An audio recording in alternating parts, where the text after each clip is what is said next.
वाहिगुरू जी का खालसा वाहिगुरू जी की फतेह। नवीं सवेर का नवा सुनिया।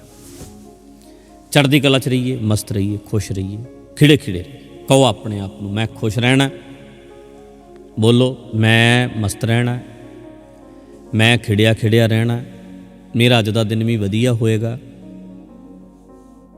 मेरा होना की होया जे मैं अज के दिन नूं वधिया ना बना सकिया। पॉजिटिव नवीं सवेर का नवा सुनेहा आपां गल करते हैं। वीडियो लाइक शेयर करने नाल होरां तक जांदी है ते करिया करो हिम्मत। गल है ना जिहड़ी वो ये है कि मेरा होना की होया, ये नज़रिया। नज़रिया कहंदे ने दृष्टिकोण, पॉइंट ऑफ व्यू, कई व्यू का पॉइंट भी कह देंगे। दृष्टिकोण नज़रिया, एक नज़र हुंदी, एक नज़रिया। नज़रिया बंदे दा उहदे ज्ञान दे हिसाब नाल बनदा। दृष्टिकोण जिहड़ा बंदे दा वो प्रैक्टिकलिटी दे हिसाब नाल, उहदी पहलां समझ, फिर उहदी व्यवहार, उहदी प्रैक्टिकलिटी किद्दां दे बंदे नूं उहदा वाह पैंदा, उहदा फिर किस तरह की उहदी सोच है, उदां ही फिर उस समाज नूं वेखदा। दृष्टिकोण उहदा बनदा, नज़रिया बनदा। हर बंदे दा आपो अपना नज़रिया हुंदा समाज नूं वेखण दा। इस विषय ते मैं बड़ी बारी गल कीती है। नज़रिए नूं जे आपां बहुती सौखे शब्दां च कह लईए ऐनक है। आपो अपनी ऐनक, आपो अपना नज़रिया, मतलब आपो अपना दृष्टिकोण। तो असीं की वेखना? वेखो, अद्धा गिलास खाली है, अद्धा भरिया है। एक नूं अद्धा खाली दिसदा है, उहदा दृष्टिकोण की है? खाली। ते एक दा दृष्टिकोण की है? अद्धा ते भरिया है। ये दृष्टिकोण है। एक नूं वेखो अद्धा खाली दिस रहा, एक नूं भरिया दिस रहा, इहनूं कहंदे दृष्टिकोण। इहनूं कहंदे नज़रिया। वेखो, एक यही सोची जाता है हाय ओए मेरे मुंडा नहीं होया, ये उहदा नज़रिया। दृष्टिकोण वेखो की सोचदा। एक कहंदा, दूसरा कहंदा वो मेरी बेटी तो है। एक कहंदा मेरी दो बच्चा होया ही नहीं मेरे, एक उहदा नज़रिया है। एक कहंदा आपां दोने हैगे आनंद लवांगे, जिंदगी जीआंगे, काहदे लई मरना, आपां खावांगे, कमावांगे, खुश रहांगे। उहदा दृष्टिकोण पॉजिटिव। दृष्टिकोण नैगेटिव, दृष्टिकोण पॉजिटिव। दृष्टिकोण आशावादी, दृष्टिकोण निराशावादी। आपो अपना दृष्टिकोण हर एक दा। एक बहरा बंदा बोलिया, बोलते नहीं बहरे, बहरे नहीं बोलते, पर सिख जाते हैं बहुत कुछ। भाषा भी सिख जाते हैं। बुल्लां दे उत्ते हत्थ ला के ना इदां लिप्स दे उत्ते ते बुल पढ़ जाते हैं ते लिखण भी लग जाते। अन्ना भी होवे जी, अन्ना भी होवे, गुंगा भी होवे, बहरा भी होवे, तां भी एक लड़की सी, बहुत वड्डी लेखिका सी बाहर दी, गुंगी भी सी, बहरी भी सी ते अन्नी भी सी। ना बोलदी सी, ना सुनदा सी, ना उन्होंने दिसदा सी। उन्हें किताबां लिखियां बहुत सारियां, पढ़ी है। उहदी स्वै जीवनी भी मैं पढ़ी है, पिछली सदी च हुई है, 20वीं सदी दे विच हुई है, तो मैं उहदी स्वै जीवनी पढ़ी है। ना उन्होंने दिसदा है, ना उन्होंने सुनदा है, ना बोलदी है। इदां बुल्लां ते हत्थ रखदी सी ते लिप्स तो वो समझी, फिर उन्हें लिखना शुरू किया। उन्हें किताबां लिखियां, गल्लां करदी हुंदी सी अपने हत्थां दे नाल। उहदे हत्थां दे उत्ते इदां इदां इदां अखर लिखी जाने, जिहड़ा उन्होंने करदा सी इदां लिखदा सी ते नाल दी नाल पढ़ी जानी। उहदे सवाल गल्लां करदे हुंदे सी एक दूजे नाल, इदां इदां उन्हें लिखी जाना ते उस पढ़ी जांदी सी। उहदे हत्थ ते दिसदा नहीं सी। इदां दे लोक भी हुंदे ने। सो बहरे बंदे ने लिखिया, कहंदा तुहाडीआं नज़रां दे विच मैं गुंगा। बौले बंदे ने, बोला जिहड़ा सुनदा नहीं, बोला बोला बौला ना कहां, बोला कहना। बौला असीं कि पागल नूं भी कह दिंदे हां, बोला सुनदा नहीं जिन्नू बहरा। उस बंदे ने लिखिया कहंदे तुहाडीआं नज़रां विच तुहाडे मुताबक मैं बहरा हाँ,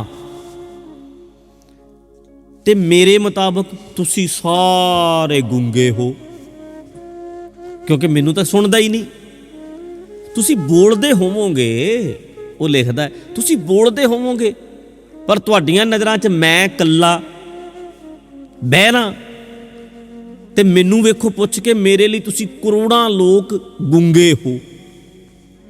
ਤੁਹਾਡਾ ਆਪਣਾ ਦ੍ਰਿਸ਼ਟੀਕੋਣ ਹੈ ਮੈਨੂੰ ਦੇਖਣ ਦਾ, ਬਈ ਇਹ ਬਹਿਰਾ ਹੈ, ਇਹਨੂੰ ਸੁਣਦਾ ਨਹੀਂ, ਤੇ ਮੇਰਾ ਦ੍ਰਿਸ਼ਟੀਕੋਣ ਇਹ ਹੈ ਵੀ ਤੁਸੀਂ ਸਾਰੇ ਗੁੰਗੇ, ਤੁਹਾਨੂੰ ਬੋਲਣਾ ਨਹੀਂ ਆਉਂਦਾ, ਕਿਉਂਕਿ ਮੈਨੂੰ ਤਾਂ ਤੁਹਾਡਾ ਬੋਲਿਆ ਨਹੀਂ ਨਾ ਸੁਣਦਾ। ਤੁਸੀਂ ਲੱਖ ਬੋਲਦੇ ਹੋਵੋਗੇ, ਮੈਨੂੰ ਕੀ ਪਤਾ, ਮੈਨੂੰ ਤੁਸੀਂ ਗੁੰਗੇ ਲੱਗਦੇ ਹੋ। ਦ੍ਰਿਸ਼ਟੀਕੋਣ ਹੈ ਆਪੋ ਆਪਣਾ ਨਜ਼ਰੀਆ, ਜ਼ਿੰਦਗੀ ਨੂੰ ਵੇਖਣ ਦਾ ਨਜ਼ਰੀਆ। ਖਾਲੀ ਗਲਾਸ ਹੀ ਵੇਖੀ ਜਾਓ, ਭਰਿਆ ਵੇਖੀ ਜਾਓ।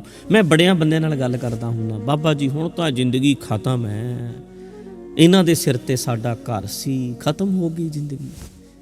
ਫਿਰ ਮੈਂ ਕਹਿੰਦਾ, ਭੈਣ ਮਾਤਾ ਜੀ, ਪੁੱਤਰ ਕੋਈ ਚੀਜ਼ ਨਹੀਂ ਘਰ 'ਚ। ਨਹੀਂ, ਇਹ ਵੀ ਹੈ ਮਾਤਾ ਜੀ, ਤੁਹਾਡਾ ਤਾਂ ਪੋਤਰਾ ਵੀ ਹੈ। ਹਾਂ, ਇਹ ਵੀ ਹੈ ਮਾਤਾ ਜੀ, ਤੁਹਾਡੀ ਇੱਕ ਬੇਟੀ ਵੀ ਹੈ। ਹਾਂ ਹੈ। ਤੁਹਾਡਾ ਤੇ ਦੋਤਰਾ ਵੀ ਹੈ। ਹਾਂਜੀ ਹੈ। ਮਤਲਬ ਹਾਂ, ਇਹ ਵੀ ਹੈ। ਫਿਰ ਭਰਿਆ ਜਿਹੜਾ ਗਲਾਸ, ਉਹਨੂੰ ਕਿਉਂ ਨਹੀਂ ਵੇਖਦੇ? ਖਾਲੀ ਨੂੰ ਵੇਖੀ ਜਾਂਦੇ। ਜਿਹੜਾ ਤੁਰ ਗਿਆ ਉਹਨੂੰ ਹੀ ਵੇਖੀ ਜਾਂਦੇ ਆ, ਜਿਹੜੇ ਹੈਗੇ ਨੇ ਉਹਨੂੰ ਕਿਉਂ ਨਹੀਂ ਵੇਖਦੇ? ਜੋ ਜਿਉਂਦੇ ਨੇ ਉਹਨੂੰ ਕਿਉਂ ਨਹੀਂ ਯਾਦ ਕਰਦੇ? ਮਰੇ ਤਾਂ ਮਰ ਗਏ, ਉਹ ਤਾਂ ਛੱਡ ਗਏ। ਤੇ ਮੈਂ ਕਈ ਵਾਰੀ ਵੇਖਿਆ, ਕਈ ਤੇ ਰੁੱਸ ਕੇ ਗਏ ਨੇ, ਅਸੀਂ ਦੁਖੀ ਹਾਂ, ਤੇ ਇੰਨੇ ਇਰੀਟੇਟ ਹੋ ਜਾਂਦੇ ਆ, ਜਿਹੜੇ ਆਪਣੇ ਨੇ ਉਹਨਾਂ ਨੂੰ ਵੀ ਰੁਸਾ ਲੈਂਦੇ ਆ। ਮੈਂ ਵੇਖਿਆ ਇੱਕ ਬੰਦਾ ਮੇਰੇ ਨਾਲ ਗੱਲ ਕਰਦਾ, ਸਾਡਾ ਹੀ ਪਿਆਰ ਵਾਲਾ ਸਿੰਘ ਹੈ, ਬਹੁਤ ਪਿਆਰ ਹੈ ਮੇਰਾ ਉਹਦੇ ਨਾਲ। ਇਰੀਟੇਟ ਹੋ ਗਿਆ, ਘਰ ਵਾਲੀ ਛੱਡ ਗਈ, ਬੱਚਾ ਚਲਿਆ ਗਿਆ, ਪ੍ਰੋਪਰਟੀ ਚਲੇ ਗਈ, ਦੁਖੀ ਹੋ ਗਿਆ, ਬਹੁਤ ਔਖਾ। ਤੇ ਇਰੀਟੇਟ ਹੋ ਕੇ ਸਾਡੇ ਨਾਲ ਵੀ ਲੜੀ ਜਾਂਦਾ। ਮੈਂ ਕਿਹਾ ਯਾਰ, ਇੱਕ ਪਾਸਾ ਤਾਂ ਗਿਆ, ਜਿਹੜੇ ਤੇਰੇ ਫਿਕਰ ਕਰਨ ਵਾਲੇ ਨੇ ਉਹਨਾਂ ਨੂੰ ਕਿਉਂ ਰਸਾਈ ਜਾਂਦਾ? ਮਾਂ ਨੂੰ ਕਿਉਂ ਟੁੱਟ ਪੈਂਦਾ? ਜਿਹੜੇ ਤੈਨੂੰ ਪਿਆਰ ਕਰਦੇ ਨੇ ਉਹਨਾਂ ਨੂੰ ਤਾਂ ਨੇੜੇ ਰੱਖ ਲੈ। ਇਰੀਟੇਟ ਤੂੰ ਕਿਸੇ ਤੋਂ ਹੈ, ਬਾਕੀ ਵੀ ਤੋੜੀ ਜਾਂਦਾ। ਹੁਣ ਬੰਦਾ ਬੈਠਾ ਹੈ, ਮਾਤਾ ਇਹ ਕਹੇ ਵੇ ਮੈਂ ਤਾਂ ਬਸ ਖਤਮ ਆ, ਉਹਨਾਂ ਨਾਲ ਹੀ ਘਰ ਸੀ, ਬਾਕੀ ਕਹਿਣਗੇ ਇਸ ਤਾਂ ਫਿਰ ਮਰ ਗਏ, ਸਾਡਾ ਤਾਂ ਲੋੜ ਹੀ ਨਹੀਂ ਇਹਨੂੰ ਕੋਈ। ਦ੍ਰਿਸ਼ਟੀਕੋਣ ਹੁੰਦਾ ਹੈ, ਪਾਤਸ਼ਾਹ ਦਾ ਦ੍ਰਿਸ਼ਟੀਕੋਣ ਹੈ, ਉਹਨਾਂ ਦਾ ਨਜ਼ਰੀਆ। ਤਵੀ ਤੇ ਵੀ ਬਹਿਣਾ, ਕਹਿੰਦੇ ਠੀਕ ਹੈ ਬਹਿ ਜਾਂਦੇ ਆ, ਕਿਹੜੀ ਗੱਲ ਹੈ? ਗੁਰੂ ਗ੍ਰੰਥ ਸਾਹਿਬ ਲਿਖਿਆ, ਬਾਣੀ ਲਿਖੀ ਹੈ, ਸੱਚ ਲਿਖਿਆ, ਕੀ ਹੋ ਗਿਆ? ਇਹਨਾਂ ਨੂੰ ਚੁੱਭਦਾ ਹੈ, ਚੱਲ ਬੈਠਦੇ, ਇਹਦੇ 'ਚ ਮਿਲਾਵਟ ਤਾਂ ਨਹੀਂ ਕਰਕੇ ਦੇ ਸਕਦੇ। ਸੱਚ ਲਿਖ ਕੇ ਜਾਵਾਂਗੇ, ਸੱਚ ਲਿਖਿਆ, ਗੱਲ ਤਾਂ ਕੁਛ ਹੈ ਨਹੀਂ। ਬਹਿ ਗਏ ਤਵੀ ਤੇ। ਤਵੀ ਨੂੰ ਵੇਖਣ ਦਾ ਉਹਨਾਂ ਦਾ ਆਪਣਾ ਨਜ਼ਰੀਆ, ਮੌਤ ਨੂੰ ਵੇਖਣ ਦਾ ਉਹਨਾਂ ਦਾ ਆਪਣਾ ਨਜ਼ਰੀਆ, ਗੁਰੂ ਗੋਬਿੰਦ ਸਿੰਘ ਦਾ ਕੰਡਿਆਂ ਨੂੰ ਵੇਖਣ ਦਾ ਆਪਣਾ ਨਜ਼ਰੀਆ। ਕਈਆਂ ਦਾ ਨਜ਼ਰੀਆ ਇੱਦਾਂ ਦਾ, ਉਹਨਾਂ ਦੇ ਫੁੱਲ ਵੀ ਕੰਡੇ ਹੀ ਲੱਗਦੇ ਨੇ ਉਹਨਾਂ ਨੂੰ। ਕਾਹਦੀ ਜ਼ਿੰਦਗੀ ਹੈ, ਕਾਹਦੀਆਂ ਗੱਡੀਆਂ ਨੇ, ਕਾਹਦਾ ਘਰ ਹੈ, ਐਡਾ ਕੋਠੀ, ਐਡੀਆਂ ਗੱਡੀਆਂ, ਹੀਰਿਆਂ ਵਰਗੇ ਬੱਚੇ, ਕਾਹਦੀ ਜ਼ਿੰਦਗੀ ਹੈ। ਲੈ, ਇਹਨੂੰ ਸਾਰੇ ਫੁੱਲ ਵੀ ਕੰਡੇ ਹੀ ਲੱਗਦੇ ਨੇ। ਤੇ ਕਈ ਇੱਦਾਂ ਦੇ ਨੇ, ਕੰਡਿਆਂ ਨੂੰ ਵੀ ਨਜ਼ਰੀਆ ਇੱਦਾਂ ਦਾ, ਉਹਨੂੰ ਕਹਿਣਗੇ ਉਹ ਕੋਈ ਗੱਲ ਨਹੀਂ, ਹੀਰਿਆਂ ਵਰਗੇ।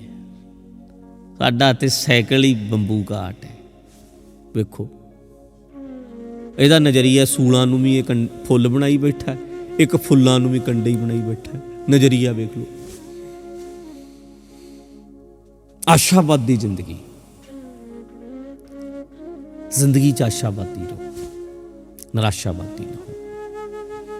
ਤੁਹਾਡੀ ਐਨਕ ਵਧੀਆ ਹੀ ਹੋਣੀ ਚਾਹੀਦੀ। ਐਸੀ ਐਨਕ ਨਾ ਲਾਇਓ ਕਿ ਤੁਹਾਨੂੰ ਜ਼ਿੰਦਗੀ ਬੇਕਾਰ ਲੱਗੇ। ਐਨਕ ਚੰਗੀ ਲਾਓ। ਹੁਣ ਆ ਐਨਕ ਹੈ ਬਰਾਊਨ, ਮੈਂ ਇਹਨੂੰ ਬਦਲ ਸਕਦਾ, ਨੀਲੀ ਲਾ ਲਾਂਗਾ, ਚਿੱਟੀ ਲਾ ਲਾਂਗਾ, ਬੜਾ ਈਜ਼ੀ ਹੈ। ਪਰ ਨਜ਼ਰੀਆ ਬਦਲਣਾ ਬਹੁਤ ਔਖਾ ਹੈ। ਇਹ ਐਨਕ ਹੈ ਨਾ ਜਿਹੜੀ, ਇਹ ਦਿਮਾਗ 'ਤੇ ਲੱਗਦੀ ਹੈ, ਲੋਕਾਂ ਨੇ ਲਾਤੀ ਹੈ। ਜਿੱਦਾਂ ਦੇ ਆਲਾ ਦੁਆਲਾ, ਮਾਂ ਪਿਓ, ਦੁਨੀਆ ਨੂੰ ਸੁਣ ਸੁਣ ਕੇ ਸਾਡਾ ਨਜ਼ਰੀਆ ਵੀ ਉੱਦਾਂ ਦਾ ਬਣ ਗਿਆ। ਪਰ ਵਧੀਆ ਨਜ਼ਰੀਏ ਵਾਲਿਆਂ ਨੂੰ ਸੁਣੋ, ਤੁਹਾਡਾ ਨਜ਼ਰੀਆ ਵੀ ਵਧੀਆ ਬਣੇ। ਵਧੀਆ ਲੋਕਾਂ ਨੂੰ ਸੁਣੋ, ਤੁਹਾਡਾ ਨਜ਼ਰੀਆ ਵਧੀਆ ਬਣੇ, ਤੁਹਾਡੀ ਐਨਕ ਬਦਲੇਗੀ। ਦੁਨੀਆ ਨੂੰ ਜਿਹੜੇ ਆਸ਼ਾਵਾਦੀ ਨੇ, ਚੰਗੇ ਤਰੀਕੇ ਨਾਲ ਵੇਖਦੇ ਨੇ, ਤੁਸੀਂ ਵੀ ਫਿਰ ਉੱਦਾਂ ਵੇਖਣ ਲੱਗ ਜਾਓਗੇ। ਠੀਕ ਹੈ? ਬਦਲੀ ਨਜ਼ਰ ਨਜ਼ਾਰੇ ਬਦਲ ਗਏ, ਬਦਲੀ ਕਸ਼ਤੀ ਕਿਨਾਰੇ ਬਦਲ ਗਏ। ਨਜ਼ਰ ਬਦਲੋ ਨਜ਼ਾਰੇ ਬਦਲ ਜਾਣਗੇ, ਨਜ਼ਰੀਆ ਬਦਲੋ ਨਜ਼ਾਰੇ ਬਦਲ ਜਾਣਗੇ। ਇਸ ਕਰਕੇ ਆਓ ਕਾਇਮ ਰਹੋ, ਰਾਜੀ ਰਹੋ, ਖੁਸ਼ ਰਹੋ ਤੇ ਆਪਣਾ ਨਜ਼ਰੀਆ ਪੋਜ਼ਿਟਿਵ ਰੱਖਿਓ। ਆਸ਼ਾਵਾਦ, ਪੁਆਇੰਟ ਆਫ ਵਿਊ ਪੋਜ਼ਿਟਿਵ। ਕਾਇਮ ਰਹੋ ਜੀ, ਮਿਲਦੇ ਹਾਂ ਅੱਗੇ। ਵਾਹਿਗੁਰੂ ਜੀ ਕਾ ਖਾਲਸਾ, ਵਾਹਿਗੁਰੂ ਜੀ ਕੀ ਫਤਿਹ।